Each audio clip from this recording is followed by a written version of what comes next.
कार्यशाला आयोजित है। कक्षा 5वीं के सभी शिक्षक यहाँ पर जो कक्षा 5वीं पढ़ाते हैं सभी के सामने बैठे हुए सभी सम्मानीय शिक्षक साथियों, मंच पर मेरे साथ में बैठे हुए जनपद शिक्षा केंद्र के बीआरसी एवं बीएससी गण और एपीसी अथॉरिटी जी, आप सबको मालूम है कि भारत सरकार के द्वारा पूरे देश भर में शिक्षा की गुणवत्ता को जानने के लिए, उसका आकलन करने के लिए 12 नवंबर 2021 को राष्ट्रीय उपलब्धि सर्वेक्षण का आयोजन किया जा रहा है। और ये एक सतत रूप से चलने वाली प्रक्रिया है। ऐसा नहीं है कि आज पहली बार हो रहा है। समय समय पर भारत सरकार देश भर में समस्त राज्यों में, समस्त केंद्र शासित प्रदेशों में शिक्षा की गुणवत्ता को आकलन करती है और उसका उद्देश्य होता है कि वो ये जानना चाहते हैं कि हमने जो शिक्षा की नीति बनाई है, शिक्षा का जो पाठ्यक्रम लागू किया है, उसकी पठन पाठन की विधि और प्रविधियां हैं, वो कितनी इफेक्टिव है, उसका लाभ कितना बच्चों को मिल रहा है, बच्चों के व्यवहारगत परिवर्तन कितना हो रहा है, बच्चों को किस प्रकार हम देश के लिए योग्य नागरिक बना पा रहे हैं, क्या बच्चों का सर्वांगीण विकास हो पा रहा है अथवा नहीं। इन सब का आकलन करने का उद्देश्य रहता है ताकि अगर कोई नीतिगत समस्या है तो उसमें सुधार किया जाए, योजना में कोई कमी है तो उस योजना को ठीक किया जाए, पाठ्यक्रम ठीक नहीं है तो उसको ठीक किया जाए, शिक्षक के संबंधित कोई मुद्दा है तो उसको सॉल्व किया जाए। तो ये पूरा आकलन 12 नवंबर को होना है, ये इसके बारे में आपको जानकारी है। पिछली बार 2017 के अंदर ये आकलन हुआ था, भारत सरकार ने एनसीईआरटी के माध्यम से कराया था। तब वहां पर पूरे देश भर के 36 राज्य और केंद्र शासित प्रदेशों के 701 जिलों में ये आयोजन हुआ। जब ये आयोजन हुआ था 2017 में उसकी प्राविधिक रिपोर्ट आई और 2018 में उसकी फाइनल रिपोर्ट आ गई। उस समय भी नवंबर महीने में हुआ था, नवंबर 2017 में हुआ था। कक्षा 3, 5 और 8 के बच्चों का एनसीईआरटी के द्वारा बनाए गए उपकरण के माध्यम से, अब यहाँ उपकरण का अर्थ जब कोई शोध कार्य करते हैं, हम आकलन करते हैं, सर्वेक्षण का कार्य करते हैं, सर्वे का कार्य करते हैं, तो उपकरण का आशय वह चीजें, वो प्रश्नावली, वो प्रश्न पत्र, इसके माध्यम से बच्चों के स्तर का आकलन हुआ। उसको शोध की भाषा में उपकरण कहते हैं और आप उसको प्रश्न पत्र कहते हैं। तो उन शोध पत्रों के शोध ये कार्य से, उपकरणों के माध्यम से ये आकलन फिर होगा और एनसीईआरटी ही इसको कंडक्ट करेगी पूरे देश भर में। तो आवश्यक है इस बात की कि हम ये जाने कि 2017 में हुआ था तब हम कहाँ थे और आज हम हैं वो कहाँ स्थिति में है और हमें क्या करना है, किस तरह से तैयारी सुनिश्चित करनी है। जब 2017 में हुआ था तो मध्य प्रदेश का भारत में स्थान बीमारू राज्यों में आया था। बीमारू राज्य जो है जो शिक्षा के, स्वास्थ्य के मामले में पूरी तरह पिछड़े हुए हैं देश में, जिसमें नाम आता है बिहार का, जिसमें नाम आता है उत्तर प्रदेश का, जिसमें नाम आता है राजस्थान का, उड़ीसा का, मध्य प्रदेश का। तो पिछड़े हुए राज्यों में जो है, भारत के पिछड़े हुए राज्यों में मध्य प्रदेश की शिक्षा व्यवस्था पाई गई थी, क्योंकि जो अकादमिक स्तर है हमारे बच्चों का 3वीं में, 5वीं में और 8वीं में, विषयवार में भी और सब विषय मिलाकर भी हमारा जो बच्चों का प्रदर्शन है वो कमजोर था, पुअर था।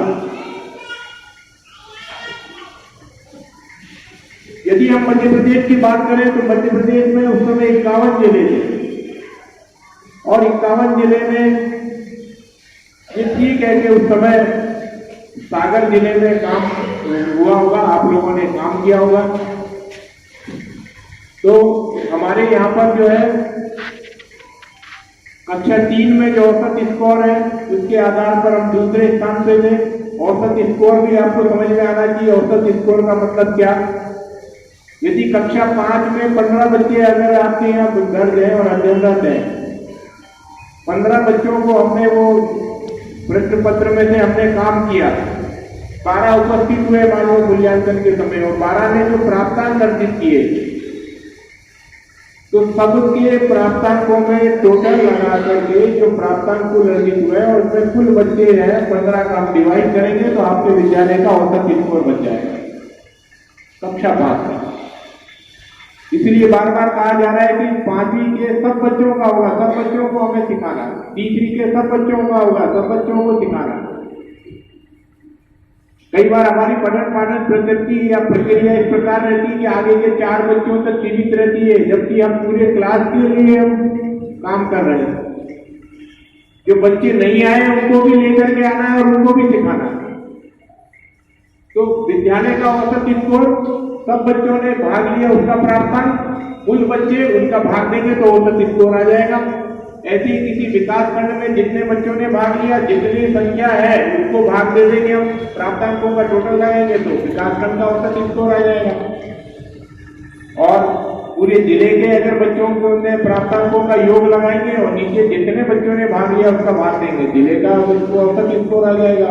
उस आधार पर हम दूसरे स्थान पे थे, ऐसे ही 5वीं में दूसरे स्थान पे थे और 8वीं में भी दूसरे स्थान पे थे। ये तब का प्रदर्शन था। और हमारे यहाँ पर मध्य प्रदेश में दूसरा स्थान मायने नहीं रखता, क्योंकि पूरा मध्य प्रदेश ही, कंप्लीट मध्य प्रदेश ही बीमारू राज्य में।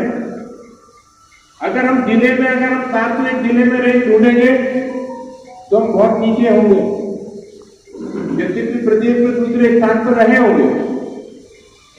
फिर एक बात ये भी ध्यान रखना चाहिए कि शिक्षा का सत्र है, हर साल नया सत्र है,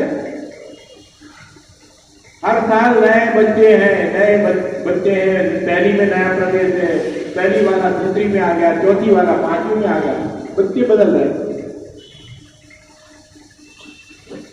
और हर साल आपका जो है नया काम है, हर साल काम करेंगे तो उपलब्धि आएगी। किसी का रिकॉर्ड काम नहीं करता, रिकॉर्ड से प्रतिफल नहीं मिलता किसी वर्ष का। किसी विद्यालय ने यदि कोई पिछले 4 सालों में अच्छा काम किया, 100% रिजल्ट है, इस साल काम नहीं किया, तो क्या 100% रिजल्ट के आधार पर इस साल 100% अवार्ड हो जाएगा क्या? इस साल हम काम करेंगे तो इस साल का रिजल्ट बनेगा। ये सतत चलने वाली प्रक्रिया है।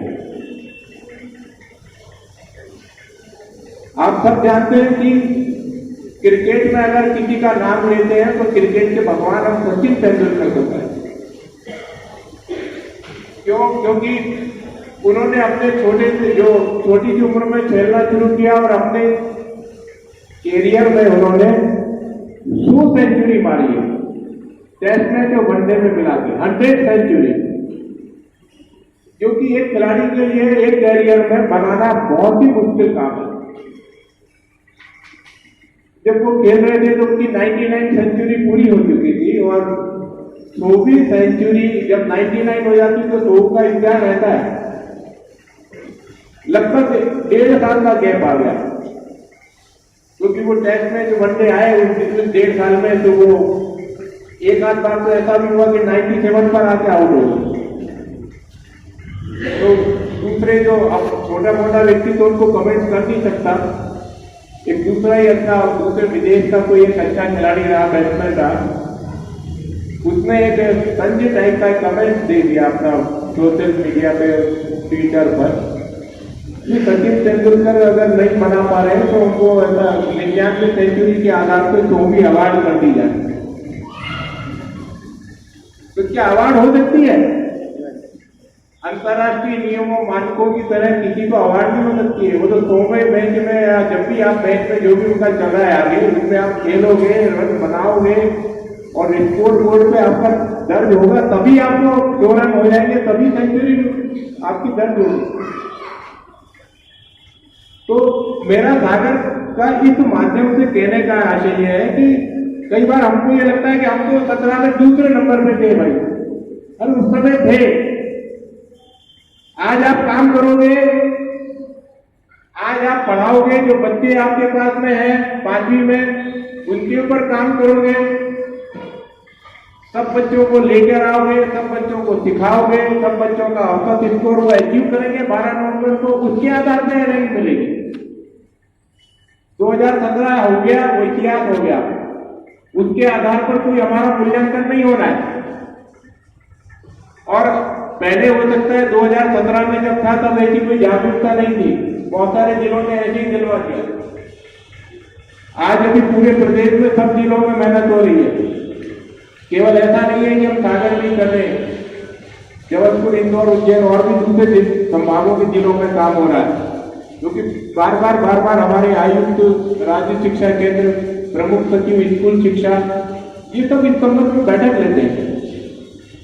और आप लोगों को इसलिए जानकारी नहीं मिल पाती क्योंकि वो उच्च लेवल पर बैठक लेते हैं, जिसमें डीओ है, डीपीसी है, जेडी है, वो भाग लेते हैं। वेबिनार पे हर 15 दिन में बैठक हो जाती है, वीडियो कॉन्फ्रेंस में समीक्षा हो जाती है। कल भी एक वीडियो कॉन्फ्रेंस थी। बार क्यों समीक्षा की जा रही है ये सब? क्योंकि प्रत्येक शासक चाहता है कि हम हर क्षेत्र में अच्छी उपलब्धि अर्जित करें। हमारे माननीय मुख्यमंत्री जी भी हर विभाग की हर 3-3 महीने में विभागवार समीक्षा करते हैं, और उसमें हमारे उच्च स्तर के अधिकारी, आयुक्त, राज्य शिक्षा केंद्र आयुक्त, लोक शिक्षण, मध्य प्रदेश पाठ्य पुस्तक निगम बोर्ड और के पदाधिकारी, डीपीआई के पदाधिकारी, राज्य शिक्षा केंद्र के उच्च स्तर के अधिकारी, प्रमुख सचिव, मंत्रालय के अधिकारी भाग लेते हैं, और हमारे विभागीय मंत्री भी रहते हैं। इस बार की समीक्षा हुई पिछले 1 महीने पहले, 1.5 महीने पहले, उनको पता लगा कि ऐसा राष्ट्रीय उपलब्धि सर्वेक्षण होने जा रहा है नवंबर में। उन्होंने जाना कि पिछले बार हम कहां थे, तो पता लगा कि हम बॉटम 10 में थे।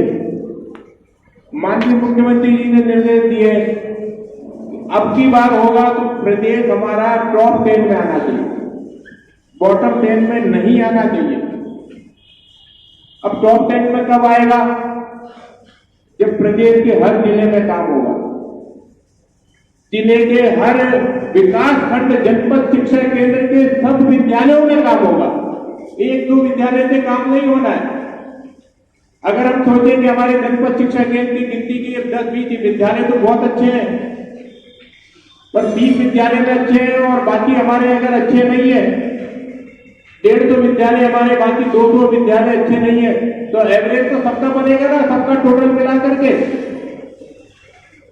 औसत स्कोर में हम पीछे हो जाएंगे। फिर विद्यालय के में भी काम होना है, तो तीसरी में भी काम होना है, 5वीं में भी हो रहा है, 8वीं में भी हो रहा है। फिर 5वीं के शिक्षक को भी काम कैसा करना है कि 15 बच्चे दर्ज है तो 15 को ही सिखाना है। 15 में से 5 तो ऐसे हैं कि आज भी हम उनका टेस्ट ले लें तो अच्छे नंबर ले आएंगे, पर 10 बच्चे ऐसे हैं जिनमें से 5 कभी आते हैं लेकिन उनको कुछ सिखाने की जरूरत है, 5 ऐसे हैं जो कभी कभी आते नहीं आते, अनियमित है। वही हमारे लिए चुनौतीपूर्ण है, वही हमारा रिजल्ट औसत स्कोर कम करेगा। हमारा जब काम होता है, कोई चीज होती है, हम उनको खड़ा कर देते हैं, मॉनिटर करने वाला आता है, वो उनको देखता है, संतुष्ट होता है, हाँ भाई बहुत बढ़िया, अच्छी कमेंट लिख देता है। लेकिन मेरा जैसा आता है वो 5 वालों को तो मैं बात करता हूं, उनसे बात करता हूं, पीछे वाले और बीच वाले सबसे बात करता हूं, क्योंकि आफ्टर ऑल हम बच्चों का भविष्य निर्माण करने के लिए, उनका सर्वांगीण विकास करने के लिए जितने बच्चे दर्ज हैं सबके लिए नियुक्त है। आज हम वेतन पाते हैं तो ऐसा नहीं है कि हम 5, अगर कभी एक बार जो है वो मैं बाद में बताऊंगा, हम ऐसा नहीं है कि जो 5 बच्चों को पढ़ा रहे हैं तो 5 के हिसाब से वेतन मिल रहा है। 15 में से 5 पढ़ा रहे हैं तो क्या 1/3 वेतन मिल रहा है हमें? हम फुल वेतन ले रहे हैं। शासन का लक्ष्य भी है जितने बच्चे दर्ज हैं वो सब पढ़ जाए और गुणवत्ता युक्त पढ़ जाए। ये हमारा समग्र शिक्षा अभियान का ये पहला लक्ष्य तो ये है कि 100% इनरोलमेंट हो, एक भी बच्चा स्कूल से बाहर ना हो जो स्कूल जाने की उम्र का है। दूसरा लक्ष्य ये है कि जो बच्चा दर्ज है उसकी पढ़ाई गुणवत्ता युक्त हो जाए। और ये गुणवत्ता युक्त हो रही है कि नहीं हो रही है, इसी को जानने के लिए भारत सरकार पूरे देश भर में 12 नवंबर को ये आकलन करने जा रहा है। तो लिहाजा मेरा आपसे ये अनुरोध है कि आप सब अपने विद्यालय में ये इंश्योर करेंगे कि पहली बात कि सब बच्चे आए। जो बच्चे नहीं आ रहे हैं तो उनके पालकों से संपर्क करना पड़ेगा, उनको बताना पड़ेगा। स्कूल में होता ये है कि जो बच्चा कम आता है, कभी कभी आता है, हम उसके साथ में सहानुभूति नहीं रखते, वो चिड़चिड़ाते अलग है उससे। क्यों चिड़चिड़ाते हैं? क्योंकि वो हमारा काम करता नहीं है या हमारा काम करके नहीं लाता है या हमसे उसके कारण हमें उसके कारण सुनना पड़ता है। अभी एक विद्यालय में निरीक्षण करने गए, आपके ही रहरी विकास खंड में गोस्वामी जी आदमी बैठे, ये भी साथ में। हमने जब 8वीं क्लास में वहां देखा तो 4 बच्चियों ने तो तुरंत अपनी अभ्यास पुस्तिका दिखाई, हिंदी की, गणित की, अंग्रेजी की, सबने काम और शिक्षक के द्वारा जांच भी। और पीछे के 4 छात्राएं बैठी थी जो गणवेश में भी नहीं थी, 2 बालक थे, 2 बालिकाएं थी। मैंने कहा इनका काम उनसे पूछेगा तो पूरी अभ्यास पुस्तिका हिंदी की कोरी पड़ी, अंग्रेजी की भी कोरी पड़ी, गणित की भी कोरी, कुछ भी उसने ना लिखा, ना शिक्षक ने लिखवाने का प्रयास किया, ना चेक किया। मेरा प्रश्नवाचक चिन्ह उसी को लेकर के सामने था, तो मैं कुछ बोलता इसके पहले ही शिक्षक बोल पड़ा कि साहब ये तो आज ही आई है, आती नहीं है। अरे भाई नहीं आती है तो अपने को बच्चों को लाने की जिम्मेदारी भी अपनी है, अभिभावक से सतत संपर्क रहना भी हमारी जिम्मेदारी है, उसको लाना भी हमारी जिम्मेदारी है, उसको सिखाना भी जिम्मेदारी है। और यदि हम उसको अगर हम छोड़ेंगे, ड्रॉप करेंगे, अगर कोई भी अपना दिमाग लगा के करे, कोई 15 में से 5 हमारे बच्चे बिल्कुल कन्नड़ में अच्छे नहीं आता, ये बिगाड़ेंगे रिजल्ट, इनको हम बाहर कर दें, कोई फायदा नहीं। 10 के प्राप्तांक जुड़ेंगे, वो 5-15 का भाग लगेगा। वो अगर जो कर सकते हैं, जो नंबर ला सकते हैं, वो भी बाहर हो जाएंगे। सबको सिखाना है, सबको लाना है इसलिए। और ऐसे बच्चों को विशेष सहानुभूति रखना है, उससे ज्यादा ध्यान देना है, उसके पास जाना है। वो बच्चा आपके पास उठ के नहीं आएगा। कई बार हम मूल्यांकन कार्य चेक कर रहे होते हैं, जो अच्छे हैं, फलाट है, वो आपकी टेबल पे आ जाएंगे, चेक करा दें फटाफट। जो आई नहीं रहा उसके पास आप जाइए, देखिए उसकी क्या समस्या है, उसे सहानुभूति रखिए, उसको ठीक से अच्छे से प्यार से समझाइए। उल्टा होता है, हम उसको और डांट देते हैं तो वो आज आया था, फिर 3-4 दिन का फिर गोल हो जाएगा, एक डांट खाते, फिर 4 दिन बाद आएगा, फिर आप डांट दोगे, फिर वो ऐसे ही साल भर ऐसे हो जाएगा, वो कमजोरी बना देगा। तो मेरा आपसे अनुरोध है कि आप इस बात पर ध्यान देंगे कि सब बच्चे आए, पालकों से संपर्क करके हम लाएं और उनके ऊपर काम करना है, अपने को अभ्यास उनको कराना है, उनकी दक्षता में सुधार लाना है। अब ये कैसे होगा, ये बहुत बड़ा एक मैं आपको बताना चाहता हूं। तो आज की जो कार्यशाला है उसका उद्देश्य यही है। पहली चीज तो ये कि हम ये टूल है, उपकरण है, प्रश्न पत्र है, इसको अच्छे से जान लें। क्योंकि आप अगर जब तक टूल उपकरण अगर आप जान लेंगे किस तरह के प्रश्न आने वाले हैं, किस तरह के प्रश्नों में क्या दिया गया है, उस तरह का यदि आप अभ्यास, उस तरह से आप काम अपने बच्चों में कराएंगे तब सफल होंगे। और क्या वो अभ्यास कराने के लिए बच्चे को क्या आना चाहिए ये भी जानना बहुत जरूरी है।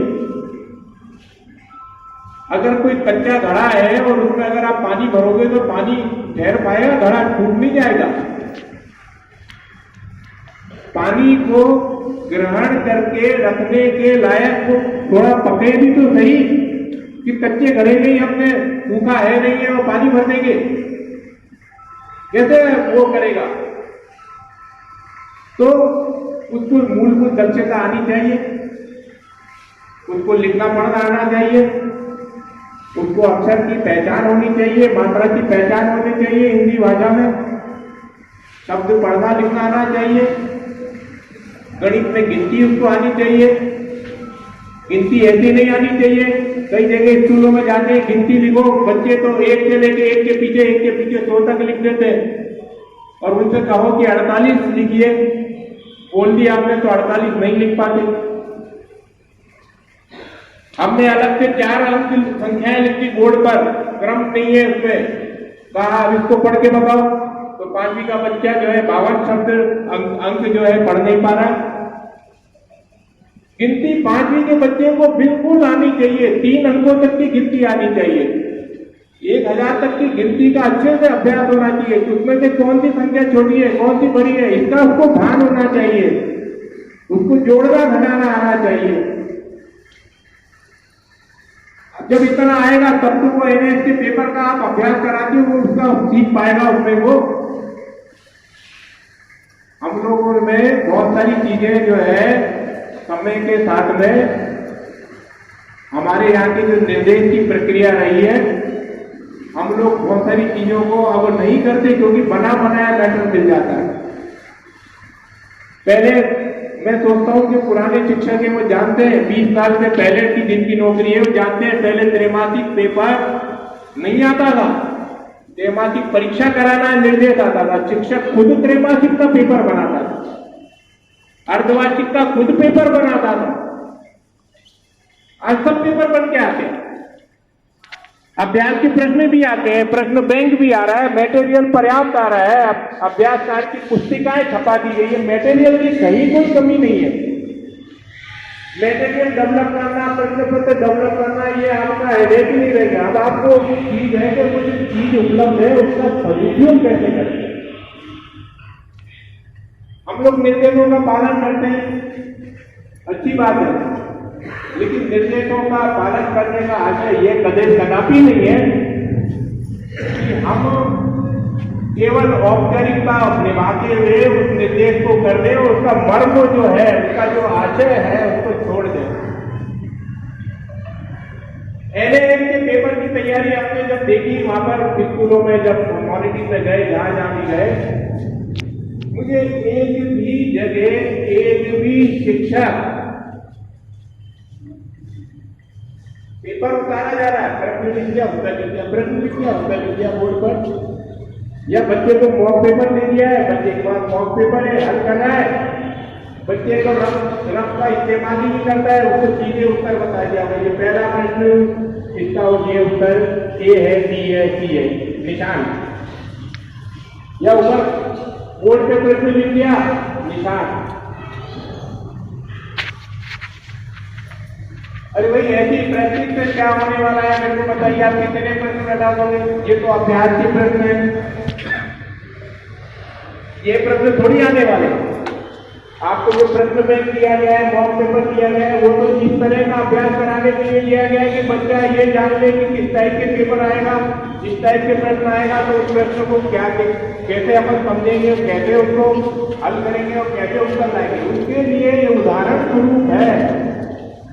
एनसीईआरटी का प्रश्न पत्र जो निरीक्षण का जो भी उनका मूल्यांकन का कराएगा उसी के पास होगा, वो पहले से आउट आउट होने वाला नहीं है। वो लोग ही लेंगे, आप मौजूद रहेंगे, वही लोग परीक्षा लेंगे।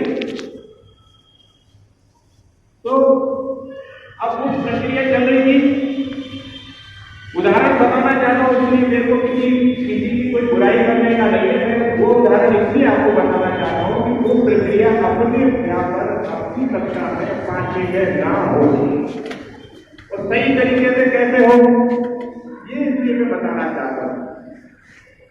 कक्षा 8वीं में मॉक पेपर में एक प्रश्न कराया गया था, 21वें नंबर का प्रश्न, गणित में एक सवाल था। सवाल में दिया हुआ 5/9 का 8वीं क्लास का प्रश्न है, अभी मैं 5वीं के प्रश्न पर भी आपसे चर्चा करूंगा। ये उदाहरण इसलिए दे रहा हूं क्योंकि हम कैसा अभ्यास करा रहे हैं वो आप जान रहे हैं, किस तरह के अभ्यास होने वाला है, अभ्यास कैसे होना चाहिए वो मैं आपको बता रहा था।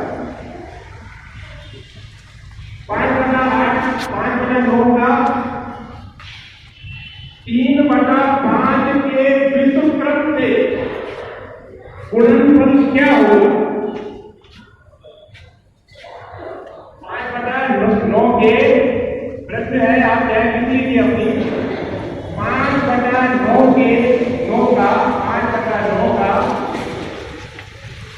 3/5 के व्युत्क्रम से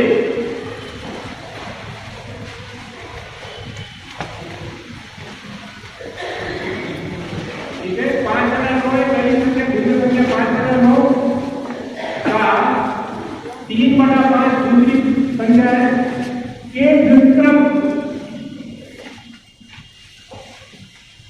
से गुणा करने पर गुणनफल क्या होगा। ठीक है, आगे प्रश्न हमने लिखिए, पीछे तक आप आ रहे हैं, लिखा आपने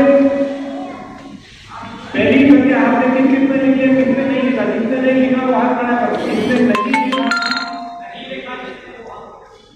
फिर से मैं बोल रहा हूँ एक बार, पहली संख्या है 5/9, ठीक है, का जब नीचे लिखेंगे का 3/5 दूसरी बिंदु संख्या है 3/5 के व्युत्क्रम से गुणा करने पर गुणनफल क्या होगा। अब ये प्रश्न लिखा हुआ था मॉक पेपर में, बच्चों ने ज्यादा प्रश्न में सबने निकाल लगा हुआ 25/27 उत्तर सब बच्चों ने, बोर्ड में कोई काम नहीं था, सब मॉक पेपर में कोई गोल निकाल अब कितने ऑनलाइन क्या बताइए। मेरे सारे बच्चों के यहाँ 20 बच्चे बैठे थे 8वीं क्लास, मेरा मुझे 25 बड़ा बताई देता है, ये जानना ही नहीं है, मुझे तो ये जानना है कि प्रश्न क्या है, प्रश्न जानना क्या है, क्या प्रश्न है। आप राशि करेंगे 19 के बाद एक बच्चा जो पढ़ने में थोड़ा हो गया था, वही जगह की प्रतिभा रहती है, अरे बिल्कुल नहीं, ये कोई उसकी प्रतिभा रहती है, बच्चे अपने आप का काम आप अज्ञान मुक्ति का बचा दो, ये लोगों को अगर आपने काम नहीं किया तो नहीं कर रहा।